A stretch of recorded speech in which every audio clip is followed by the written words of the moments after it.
Hello student, good morning. हम लोग class 12 में पढ़ रहे थे सेक्सुअल रिप्रोडक्शन इन प्लांट यानी पौधों में लैंगिक जनन, जिसमें से हम लोगों ने काफ़ी चीज़ें कवर कर चुके थे। आज जो हम पढ़ेंगे वो हमारा एक स्पेशल टॉपिक होगा क्या, एम्ब्रियो डेवलपमेंट। तो आइए स्टार्ट करते हैं। देखिए, पहली बात आप ये जान लेंगे कि जो एम्ब्रियो हमारा बनता है यानी जो प्लांट में भ्रूण बनता है वो बनता किससे भाई, जाइगोट के द्वारा बनता है। ये जाइगोट कैसे बनता है भाई, ये कई बार चर्चा हो चुकी है, लेकिन फिर से मैं एक बार आपको रिवाइंड कर देता हूँ। वैसे जब आप देखे होंगे जो हमारा ओव्यूल होता है फीमेल गैमेट, जब एक स्त्री के सेल के अंदर देखते हैं तो इसमें देखते हैं कि यहाँ पे आप देखेंगे 2 सिनर्जी सेल पाई जाती हैं और यहाँ पे देखेंगे 3 एंटीबॉडल सेल्स होती हैं। इसके अलावा क्या होती है भाई, यहाँ पे 2 पोलर न्यूक्लियाई होते हैं या सेंट्रल सेल होती है वो, और यहाँ पे जहाँ पे सिनर्जी सेल होती है वहीं पे आपकी एक जो होती है वो लगी होती है। तो हम लोग यहाँ तक बातें पढ़ चुके थे कि जब 2 मेल गैमीट आते हैं, 2 मेल गैमीट, तो उसमें से एक मेल गैमीट जो होता है वो एक सेल के पास आकर के फ्यूज करता है और बनाता क्या भाई, जाइगोट बनाता है। यानी जो हमारा युग्मनज है ये बनता कब है भाई, जब एक सेल के साथ कौन सा भाई, एक मेल गैमीट फ्यूज करता है तब बनता है। क्या बना भाई, युग्मनज बन गया। यानी जो जाइगोट है हमारा, ये जाइगोट है कैसा भाई, देखिए एक एन इसका एक एन इसका, यानी 2n की कंडीशन में हमारा जाइगोट जो था वो बन गया है। अब यही जाइगोट जो होता है वो डेवलपमेंट करके एम्ब्रियो यानी भ्रूण का निर्माण करता है। तो जो आपकी भ्रूण बनती है वो बनती कैसे है उसको हम जानते हैं भाई। और देखिए उसके लिए हमने पहले से एक डायग्राम तैयार किया हुआ है, हम उसी में समझेंगे। देखिए हमारा जो एम्ब्रियो बना हुआ है ये जनरली एम्ब्रियो है क्या चीज भाई, ये जनरली एम्ब्रियो 2n की कंडीशन में एक सेल है। कितनी सेल है भाई, ओनली 1 सेल है, ठीक है ना। और यहाँ पे बात आप ध्यान देंगे, ये जो हमारा भ्रूण बनेगा इस जाइगोट से, इस जाइगोट बनने में आप देखेंगे तो इसमें काफी बार डिवीजन होगा और डिवीजन करके ये क्या करता है भाई, एम्ब्रियो का फॉर्म करता है। एम्ब्रियो कैसे बनता है भाई, जाइगोट में यानी युग्मनज में विभाजन के फलस्वरूप बनता है। तो जो एम्ब्रियो जो बनेगा, इस एम्ब्रियो के बनने में आप देखेंगे तो डिवीजन भी कई प्रकार से होते हैं और डिवीजन करने की जो प्रोसेस होती है वो बड़ी अजीब तरीके से होती है। तो हम उसको समझते हैं। देखिए पहली बार जब इस 2n की यानी जाइगोट में जब डिवीजन होती है तो डिवीजन कैसे होती है भाई, वो ट्रांसवर्स डिवीजन होती है। ट्रांसवर्स मतलब आप समझते हैं, ट्रांसवर्स मतलब इस प्रकार से होगी, लॉन्गिट्यूडिनल मतलब इस प्रकार से होगी। तो यहाँ पे हमने क्या देखा कि जब ट्रांसवर्स डिवीजन हुई तो 2 सेल हमें प्राप्त हुई। 2 सेल में आप देखेंगे एक सेल जो होगी वो बिग होती है यानी बड़ी होती है, और एक सेल क्या होती है वो स्मॉल होती है यानी छोटी होती है। तो इस बड़ी सेल में आप देखते हैं जिसका नाम होता है सस्पेंसर सेल और बेसल सेल कहते हैं। और ये जो इंड है इस साइड वाला, इस इंड को हम क्या कहते हैं भाई, माइक्रोपाइलर इंड के नाम से जानते हैं। कौन सी इंड होती है भाई, माइक्रोपाइलर इंड। और ये कौन सी इंड है भाई, चलाजल इंड। कौन सी इंड है, चलाजल इंड, ठीक है ना। ये चीज होती है। और जो माइक्रोपाइलर इंड की तरफ सेल होती है उसको हम क्या कहते हैं, सस्पेंसर सेल या निलंबक कोशिका कही जाती है। और जिसके अपोजिट साइड यानी चलाजल इंड की तरफ होती है उसे हम एम्ब्रियोनिक सेल यानी भ्रूणीय कोशिका के नाम से जानते हैं। देखिए नाम से क्लियर हो जाती है भ्रूणीय कोशिका, यानी जो भ्रूण बनेगा वो एम्ब्रियोनिक सेल के द्वारा ही तैयार होगा। इतनी बातें तो क्लियर हो जाती है। अब हम इसके बाद देखते हैं आगे। अब हम देखते हैं कि जो हमारी सस्पेंसर सेल होती है, ये सस्पेंसर सेल कई बार लॉन्गिट्यूडिनल यानी ट्रांसवर्स विभाजन करके, यानी इस प्रकार देख रहे हैं ना, ये कई बार विभाजन करके एक टी शेप में या हम कह सकते हैं एक नली के आकार के जैसी संरचना बना लेती है। और ऊपर की जो सेल होती है, इसके सबसे ऊपरी सेल, वो देखेंगे एक स्पेशल टाइप की या हम कह सकते हैं कुछ पोषक पदार्थों को ग्रहण करके एक उभरी हुई संरचना बना लेती है या फूल जाती है, जिसे हम हॉस्टियल सेल के नाम से जानते हैं। इसका कार्य यह होता है, ये चूसक कोशिका कहलाती है। इसका मेन कार्य होता है कि ये किसी भी जो हमारा भी एंडोस्पर्म होगा उससे ये भोज्य पदार्थ को लाती है और एम्ब्रियो तक पहुंचाती है। ये जो सस्पेंसर सेल होती है इनका काम यही होता है कि इसे भ्रूण को, जो भी भ्रूण बनेगा यहाँ पे, उसको न्यूट्रिशन प्रोवाइड करना। तो हमने क्या देखा, ये पूरी की पूरी जो संरचना थी सस्पेंसर सेल ये डिवीजन कर रही है। जब ये डिवीजन करती है तो उसके जो लास्ट सेल जहां से हमारा ये ग्लोबुलर जुड़ता है यानी एम्ब्रियोनिक सेल जो होती है वो जुड़ती है, इस सेल को हम क्या कहते हैं भाई, हाइपोफाइसिस सेल के नाम से जानते हैं।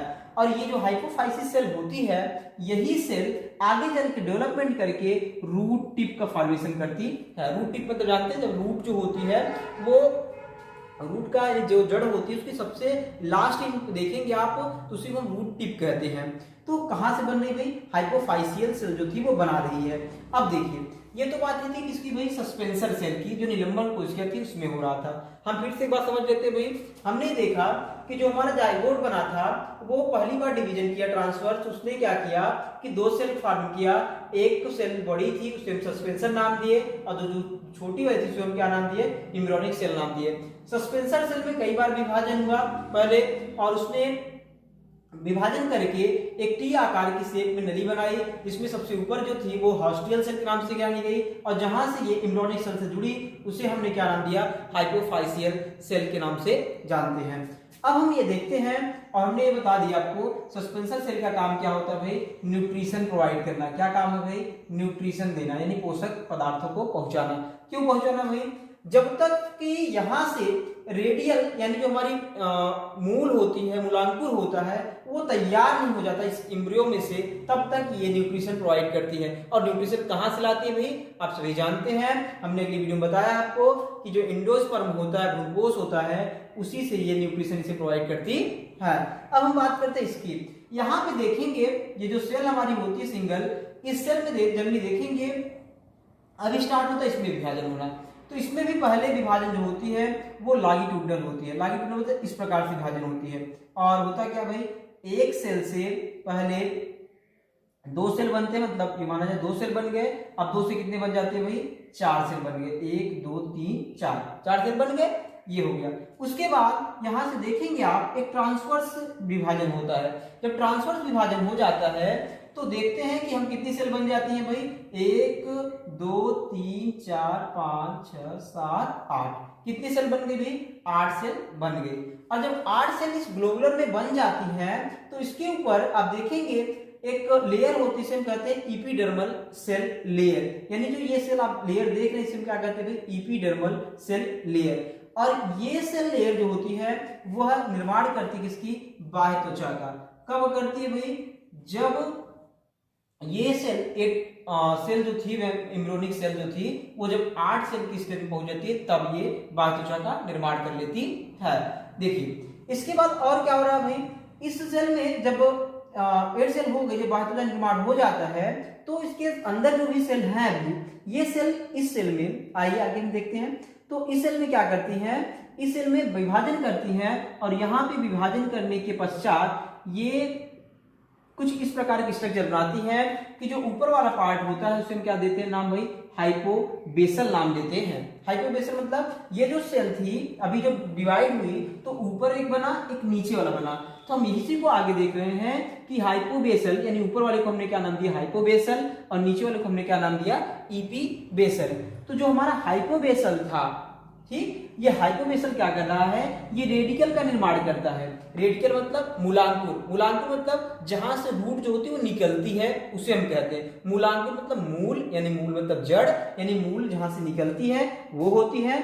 और दूसरा जो इपीबेसल वाला पार्ट होता है वो होता है कौन सा, प्लूमूल। प्लूमूल मतलब प्रांकुर, प्रांकुर मतलब जहां से सूट निकलता है, सूट मतलब जो तना होता है वो निकलना स्टार्ट होता है, उस पार्ट को हम कहते हैं। तो यहाँ पे जो सेल हमारी होती है, ये सेल पूर्ण रूप से जब डेवलपमेंट कर जाती है, इसमें जब सिस्टम बन जाता है तो उसके बाद देखेंगे इनमें बहुत अधिक बार विभाजन होता है, और जब अधिक बार विभाजन होता है तो ये सेल जो हमारी भी बनी है, ये सेल हार्ट शेप में कन्वर्ट हो जाती है। किस शेप में कन्वर्ट होती है भाई, हार्ट शेप में कन्वर्ट हो जाती है, और धीरे धीरे डेवलपमेंट करके वो दोनों हार्ट शेप जो होते हैं इस प्रकार की जो स्ट्रक्चर बन जाती है, जब मान लीजिए कि ऐसा स्ट्रक्चर उसका बन जाता है इस प्रकार से, तो इस प्रकार जो स्ट्रक्चर वो बना लेते हैं तो धीरे धीरे ये अलग बीजपत्र बन जाते हैं और ये अलग बीजपत्र बन जाते हैं। तो यहाँ पे एक जो एम्ब्रियो था वो दो अलग अलग कॉटिलेडन्स यानी बीज पत्रों का निर्माण कर जाता है।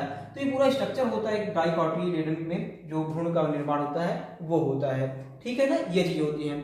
एक बार पूरा समराइज कर लेते हैं। तो समराइज करने के बाद हमें ये मिलता है कि जो हमारा एम्ब्रियो है वो जाइगोट जो हमारा बना हुआ है उसके विभाजन के फलस्वरूप बनता है। इस एम्ब्रियो में जनरली देखेंगे आप तो बनने से पहले कुछ क्रियाएं होती हैं।